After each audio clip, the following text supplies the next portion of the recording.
10.255.0. Good.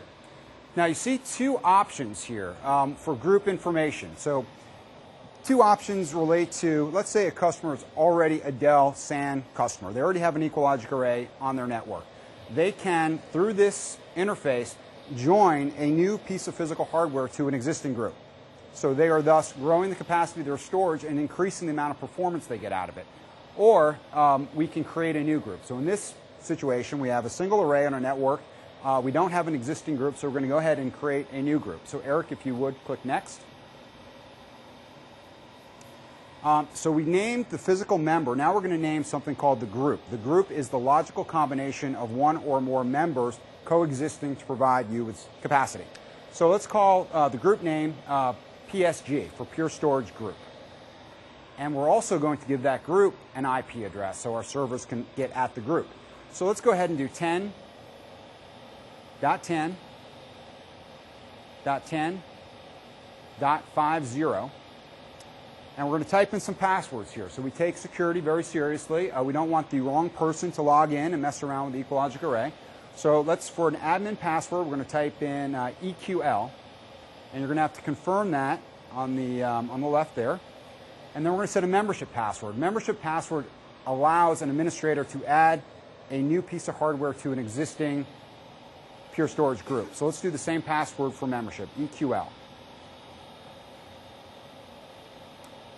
And we have one more set of credentials to set, something called VSS. So our customers, when they're running these arrays and they're running applications like SQL or Exchange, and they want to back up SQL or Exchange, we give them that ability to do it right on the array. And VSS is a way for the operating system to tell us when to take the snapshot. So there's something called application-aware snapshots, which puts the backup into a backup-ready state.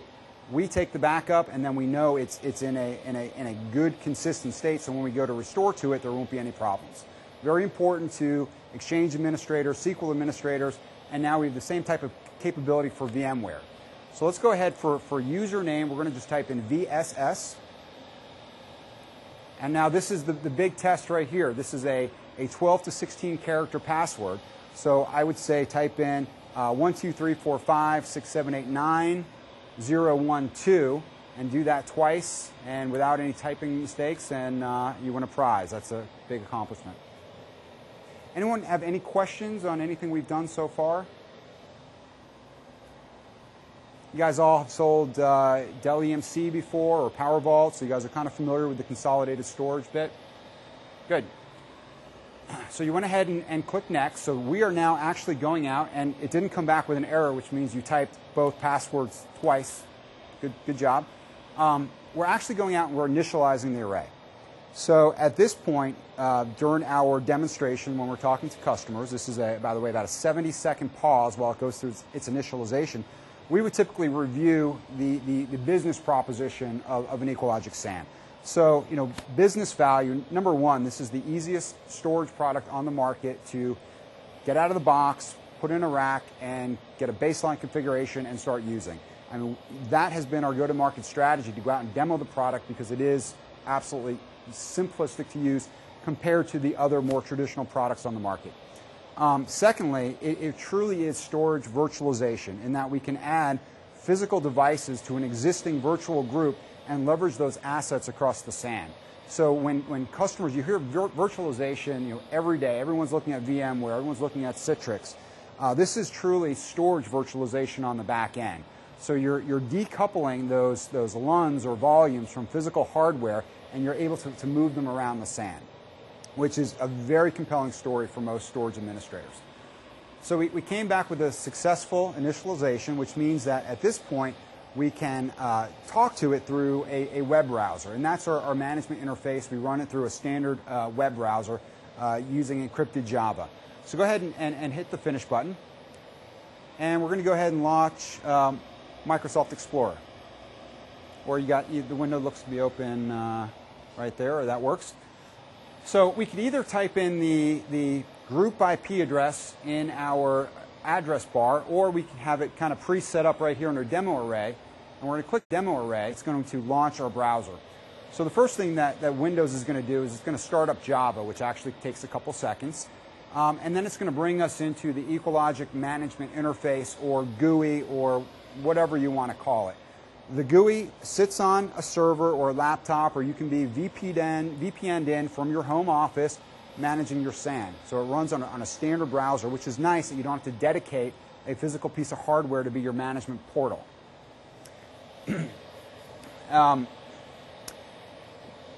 We encrypt the data, although it's not necessary. A lot of folks ask us, well, do I have to have access to my SAN? Do I have to be logged in directly to my SAN? The answer is no. You can always remote desktop into a server that's sitting on the SAN and get access to it that way. We also support taking one of our network connections on the back of the array and dedicating that as a management port, although we don't recommend it because it takes away some of the available bandwidth from the applications. Okay, so log into group. Our default username is grp admin, or group administrator, and the password is what we just set during that configuration step. So we're going to type in, actually it's the short one, it's actually EQL is going to be the password.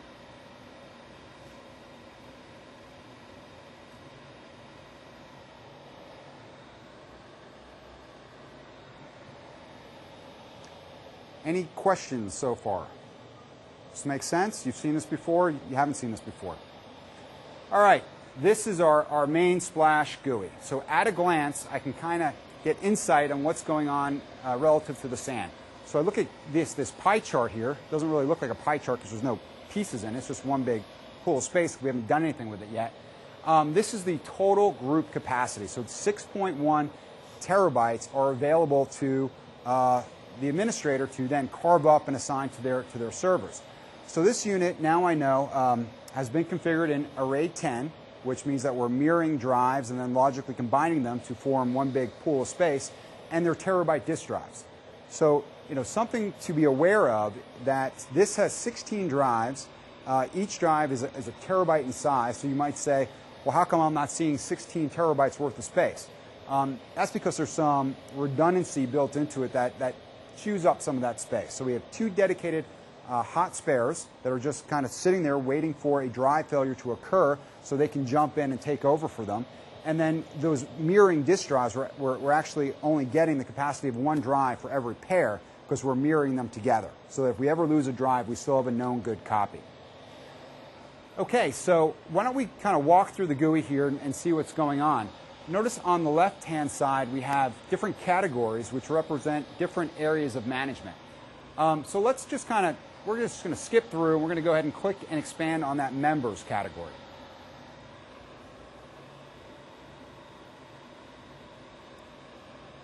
You can get there from there. Actually, let's go ahead and expand this guy. Just click on, there you go, and click on that PSA, Pure Storage Array Member. So now we're looking at this, a representation of the actual physical hardware. So if you see here, I almost see, hey, look, that looks familiar. It's the front of the array right there. I can also click on Rear View, and I can see the back of the array. I can see I have two power cooling systems. I have two controllers. There's a couple of X's next to a couple of those network ports that, because we haven't configured them or hooked them up to anything yet. I can see my RAID policy there in the center of the screen is at RAID 10. By the way, that can be changed on the fly to RAID 50 or RAID 5. So why would you want to do that? RAID 50 gives you more space, a little bit less performance, a little bit less redundancy, but it's a nice trade-off because you're getting a lot more space for it. Some of those tabs, if you notice up there, are different enclosure tabs or controller tabs. They represent the different components within the array. So if I clicked on the enclosure tab,